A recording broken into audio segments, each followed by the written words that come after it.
up, everyone? Welcome to this day in Philly sports history for April 30th, 2024. I'm your host, Jim Montgomery. Welcome to a Tuesday edition of the podcast. Since it's Tuesday, it's time for a little positivity/motivation. And today's quote comes from the Rolling Stones. And that is, you can't always get what you want, but if you try sometimes, you might just find you get what you need. And I say this to my kids a lot when they complain or whine about not getting something. And on its surface, I know the song has a deeper meaning and this, that. But I think I kind of take this and can apply it to a lot of the things we talk about here on Tuesdays. And basically, it's telling you to be happy with where you are. And you can't always get to that top. And we've talked a lot about setting goals and how you don't go from here to here overnight. And I think it's important to realize that you can't always get what you want, but you get what you need. And in the journey of life, whether you're setting goals for a promotion at work, setting goals if you're training for like a marathon or weight loss goals or whatever, I've talked a lot and we'll get ready and we'll talk more about it tomorrow because it's the first of the month. But I'm trying to lose that 55 pounds over the course of this year. Well, I'm not going to lose 55 pounds in January.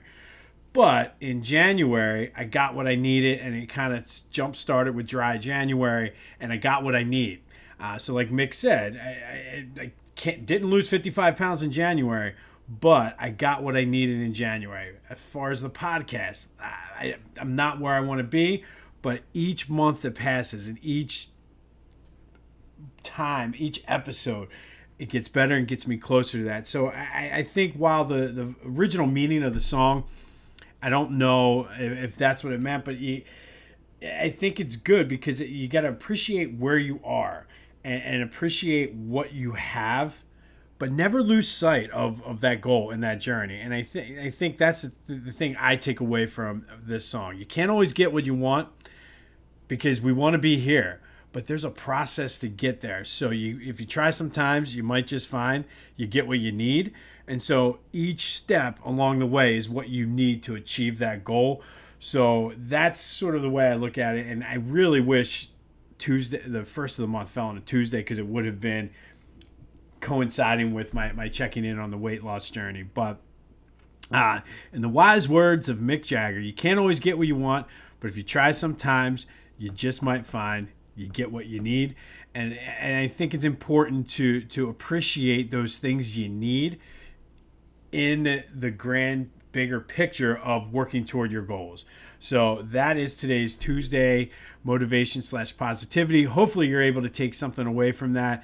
But like I said, you can't always get what you want. You're not going to be there.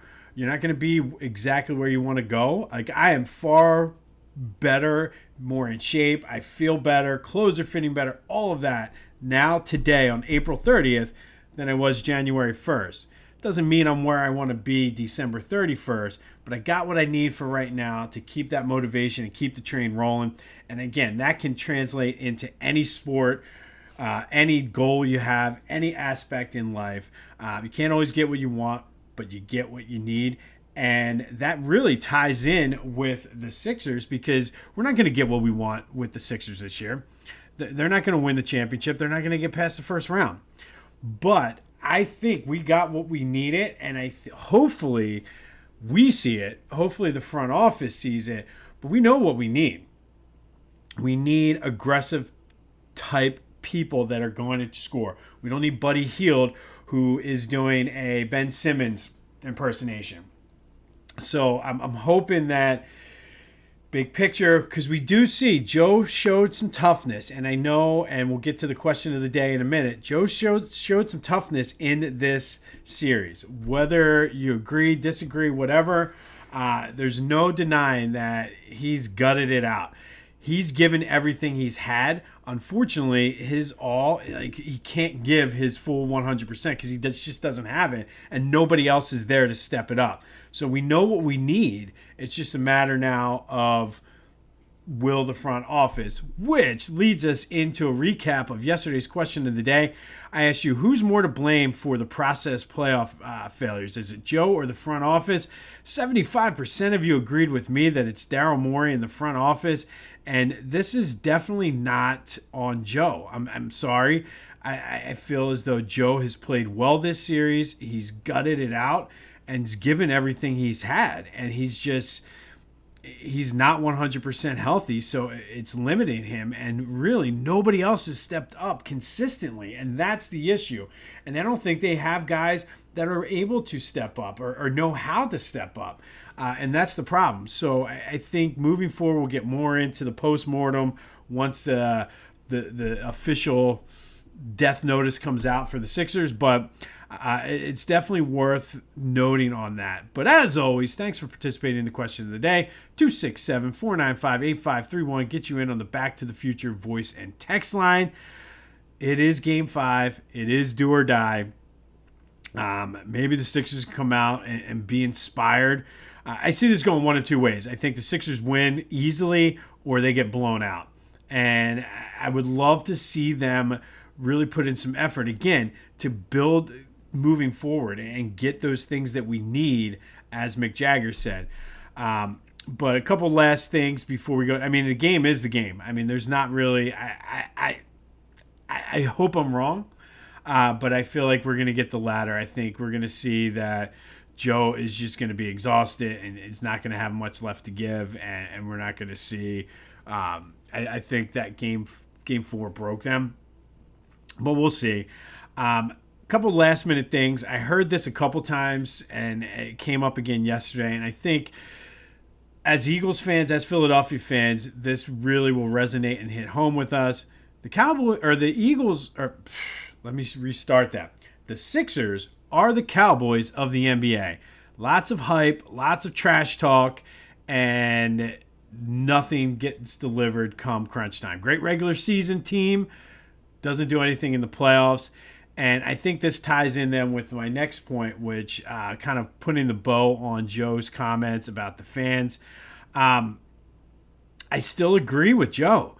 And I think the Philly fans that are getting hurt about it, you guys need to put on your grown-up pants and suck it up and take a good look in the mirror, because we talk and we push out our chest and boast. And if I lose some fans on this, I'm okay, because this is something I feel like I need to say.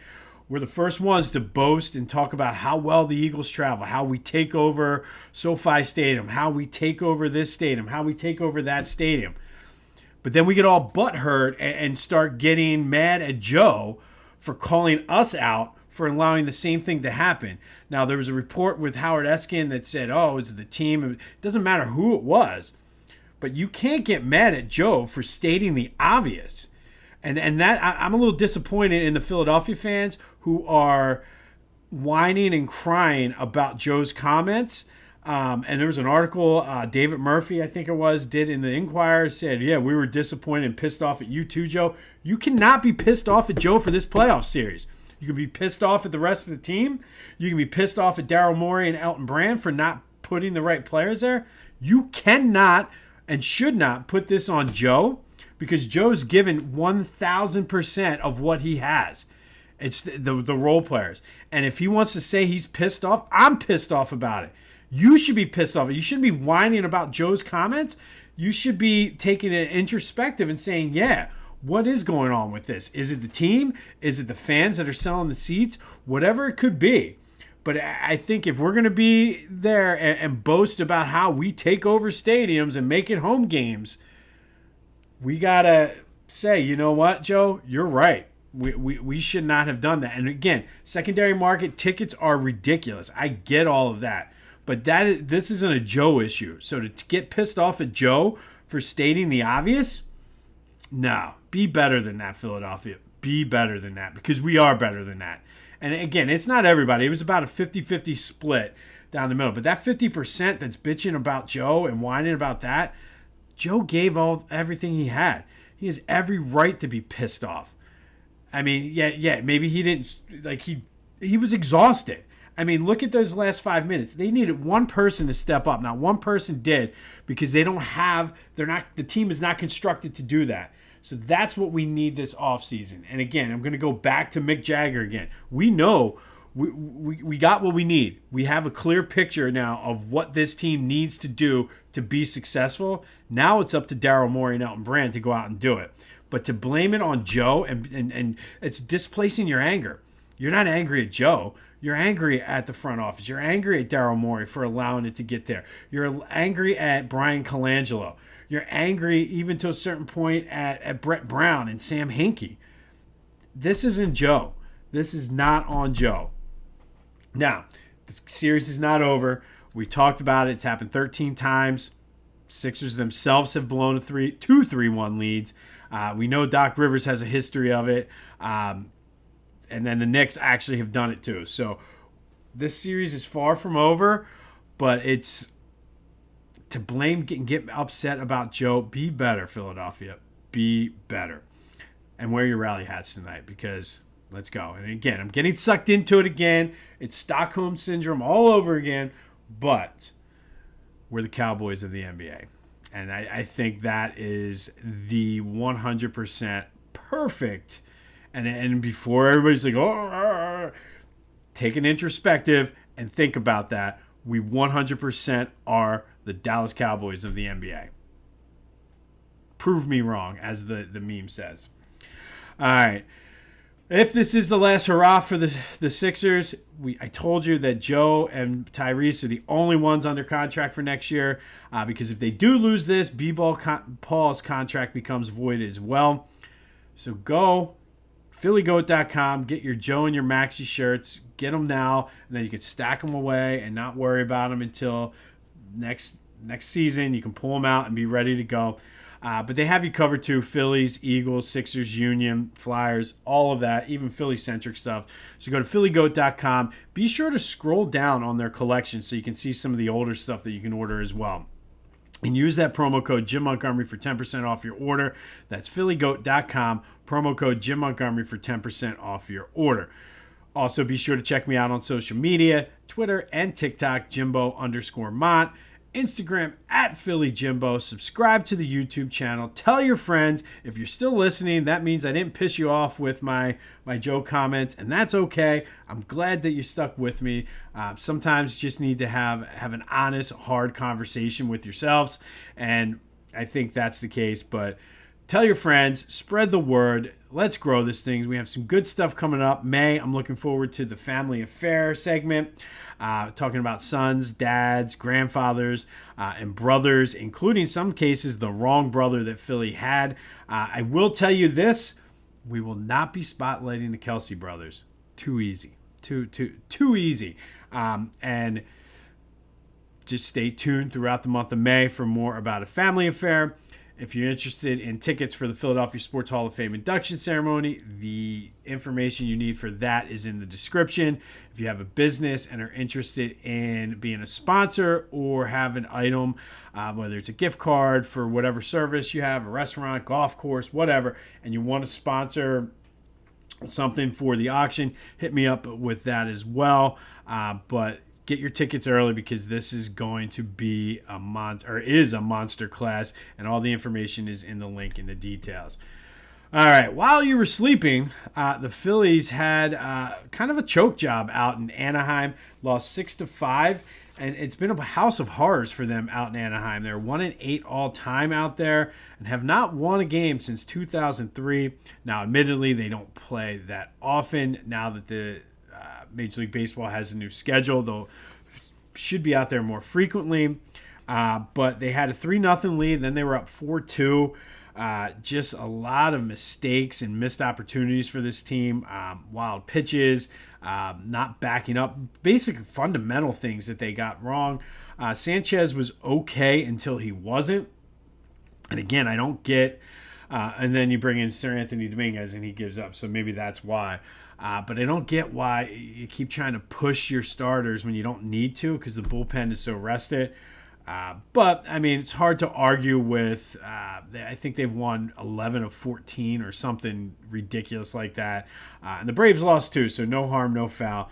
back at it tonight. Spencer Turnbull is on the mound, which should be his final start before moving back to the bullpen until, God forbid, knock on wood, he is needed. But hopefully they look to rebound and sort of reverse whatever has been plaguing them out in Anaheim since the Angels moved out there. Eagles news. The draft has been widely lauded as like one of the best and one of Howie's best drafts he's had. Now we just need to see that translate on the field. And again, that's always the thing with these drafts. I mean, you just never know, unfortunately. So hopefully the success that he has and on paper, this looks like a phenomenal draft class. So hopefully that does translate onto the field. Jason Kelce will be joining the ESPN Monday Night Countdown crew, taking RG3's spot. Again, he's not going to be a part of our May family affair segment, but that's okay. Anxious to see. I think he'll do well with that. I know I did like RG3, but RG3, I guess, is moving and sticking strictly with college. So we'll see what happens from there. But good luck to Jason Kelce, who's joining the crew on Monday Night Countdown. And finally, the Mekhi Becton trade. The more I start thinking about this is a great under-the-radar move. Dude is young, kind of on a prove-it deal where he could sign, re-sign or whatever. But this is, again, this is one of those moves that Howie makes that kind of goes under the radar that people miss out on. So I'm a big, big fan of that. All right, today we're going to hop in the Wayback Machine. And we talked a lot in April about Citizens Bank Park, the 20th anniversary, our top 20 memories. But long before Citizens Bank Park was built, long before Veterans Stadium was the state-of-the-art stadium, believe it or not, there was the Baker Bowl. So we're going to go back to 1887. And on this day in 1887, the Phillies beat the Giants 15-9 for their first win of the season, and it was the first game ever at the Phillies' brand spanking new ballpark, known as National League Park at the time, but later would become known as the Baker Bowl. It was located on Broad Street between Lehigh and Huntington. Basically, if you're familiar with Broad Street, North Broad, it's right around where the North Broad train station is. The Phillies ownership at the time, Al Reach and John Rogers, built this stadium for $80,000 in 1887 money. I believe that would be like $5,000 today. I saw some differing things. So needless to say, $80,000 for a new stadium. The original stadium seated 12,500. It burnt down in 1894. And then when it was rebuilt, they expanded the capacity, but the rebuilt version of the Baker Bowl was the first one constructed primarily of steel and brick, and it was a cantilevered upper deck stadium, which basically meant it hung over, but it was not supported by anything. And if you're an architect or an engineer, you would understand that more than I did. I had to look it up and look at pictures to understand what it means, but basically, the grandstand sort of extended out, and there wasn't anything to support it. It was the first time a stadium had that. That first game, though, back on this day in 1887, 18,000 tickets were sold. And if you can do the math, that is way oversold. There was 13,000 people in the stands, standing room only, and then another 5,000 on the bicycle track that went around the field, which is pretty cool because they would encourage people to ride their bikes to the game. I guess cars really weren't big then, so I guess it was horse and carriage. I don't know. That I didn't really look into, but I know they said they encouraged people to ride their bikes to the game, and then they had a spot to lock up your bikes and everything. Some of the quirks and characteristics of the Baker Bowl, it had a 60-foot high right field wall that was only 280 feet away, which is pretty short. By comparison, the Green Monster is a little over 300 feet away in left field in Boston and only 37 feet high. So it was almost 1.5 times the height of the Green Monster. So just and apparently whenever balls would hit it, the material it was made out of made a very distinct thud sound. But almost, like I said, 1.5 times the size of the Green Monster. It was named the Baker Bowl after Phillies owner William Baker. It's given that name by the Philadelphia Inquirer, which was kind of ironic. The Phillies played there until halfway through the 1938 season, and it was falling apart. The Baker Bowl was the original shithole stadium in Philadelphia long before the Vet was. The Phillies did move into Shibe Park and then split the cost of upkeep and everything like that with the A's. The Eagles also played football there. It was their first stadium from 1933 to 1935. The Baker Bowl hosted the 1915 World Series, many Negro League games, including multiple colored World Series. St. Joe's and LaSalle's football teams played there. Yes, both St. Joe's and LaSalle had football teams. It was knocked down in 1950. There is a historical marker out on Broad Street, and if you are familiar with the area now, part of the site that it sat on is currently a car wash.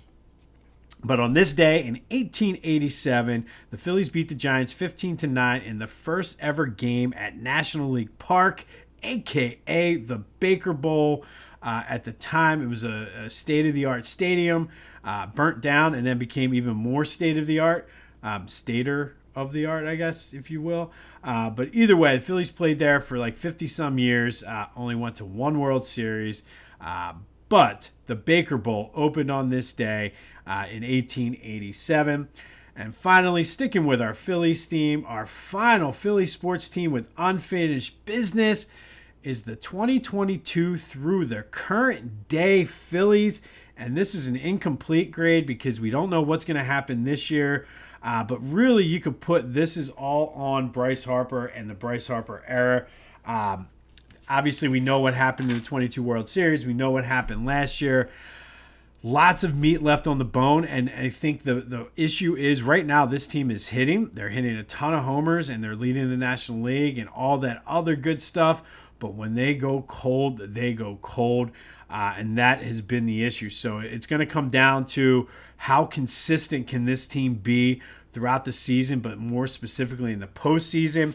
I, for one, think they're going to complete the story, and we can check this one off as a team that, that 2022 team and last year's team will still have the unfinished business, but the era itself will get the job done. And Bryce Harper will go down as more of a Philly legend than he already is. But it's really hard to, again, I had to put this team on there, and this is why I had these guys last, because they have unfinished business, but their unfinished business is still unfinished. If you follow what I'm saying. So it's still incomplete, but I think this is the year they get it done. Maybe it's just my heartbreak that's seeping through from the Sixers. Who knows? But today's Philly sports team with unfinished business, the 2022 through current day Philadelphia Phillies. Hopefully this is the year that all changes. They just need to be consistent. On this day in 1887, the Baker Bowl opened with the Phillies beating the Giants 15-9. It would be their home for the next 51 and a half years, I believe, if my math is correct. Game 5 tonight, do or die. We live to fight another day. One game at a time. Wear your rally hats, whatever you need to do. And again, if you're still listening, thank you. Hopefully I did not piss you off and run you the other way. But that does lead to today's question of the day. Do the Sixers win tonight, or is the season over? 267-495-8531. Get you in on the Back to the Future voice and text line. Is the Sixers season over tonight? Do we start looking ahead toward the offseason, or do we have one more game minimum left to play? Let me know what you think. 267-495-8531. Get you in. Let me know what you're thinking about Joe's comment. Am I being too harsh on you, Philadelphia? I don't think so. But let me know, because we are the Cowboys of the NBA, and sometimes those Cowboys fans get a little all up in their feelings. So don't get up in your feelings. Have these honest conversations. And remember, you can't always get what you want, but if you try sometimes, you might just find you get what you need. And that doesn't mean settle for what you have. It means appreciate it, but keep moving toward that next step. in the words of Mick Jagger. And you're welcome. That song will be in your head the rest of the day as you go through your Tuesday. Enjoy the weather. It might be rainy later and it's supposed to cool down, but go out, enjoy yourselves. This has been This Day in Philly Sports History. I'm Jim Montgomery. And until next time, I'll see you when I see you.